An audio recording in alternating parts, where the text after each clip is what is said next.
السلام عليكم ورحمة الله وبركاته. وش راكم خاوتي؟ لاباس عليكم؟ راكم لحين خاوتي؟ أنا الشيخ الروحاني الحسن بالعباس، شيخ روحاني الجزائري. الحمد لله رب العالمين. بدأت بالروحانيات قبل 25 سنة ولله الحمد وصلت لدرجة الحاكم من الروحانيات. خاوتي في الفيديو السابق رانا هدرنا وتكلمنا عن الكتب الروحانية اللي نديرو فيها تنزيل الأموال، وراكم تتذكروا هذا الفيديو اللي قابل هذا الفيديو.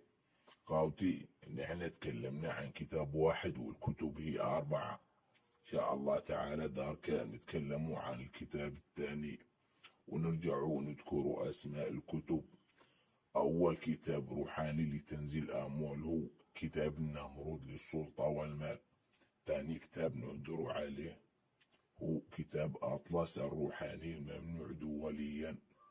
ثالث كتاب هو كتاب شمس المعارف، راه معروف وراه ممنوع في نفس الوقت.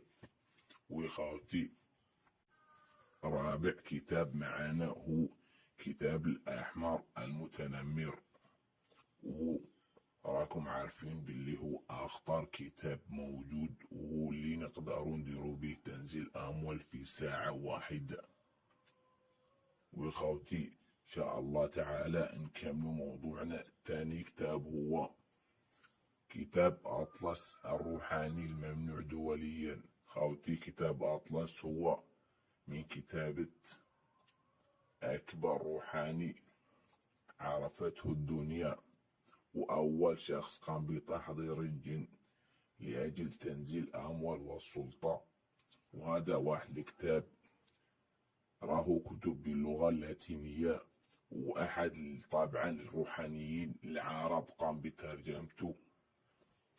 وخاوتي واستطاع تحضير الجن وقام بإحضار نصف ميزانية الأرض. وخاوتي دار هذا الكتاب ودار طبعا الكتب الموجودة فيه والقرايات والكتابات، وقدر أنه يحضر نصف الميزانية.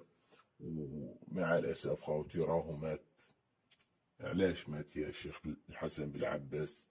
خاوتي هو مات وترك لنا هذا الكتاب، وخاوتي تركه لنا نحن الروحانيين، وتركه لأقوى الروحانيين، ولا يحصل عليه إلا الشيخ الروحاني الذي لديه خدام أقوياء وروحانيات قوية.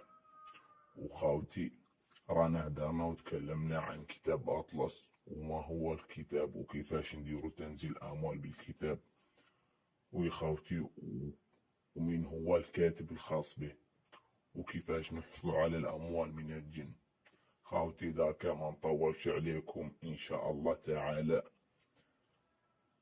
نتكلموا ونهدروا عن باقي الكتب في فيديو القادم إن شاء الله تعالى. كان معكم الشيخ الروحاني الحسن بالعباس، حاكم مملكة تنزيل الأموال.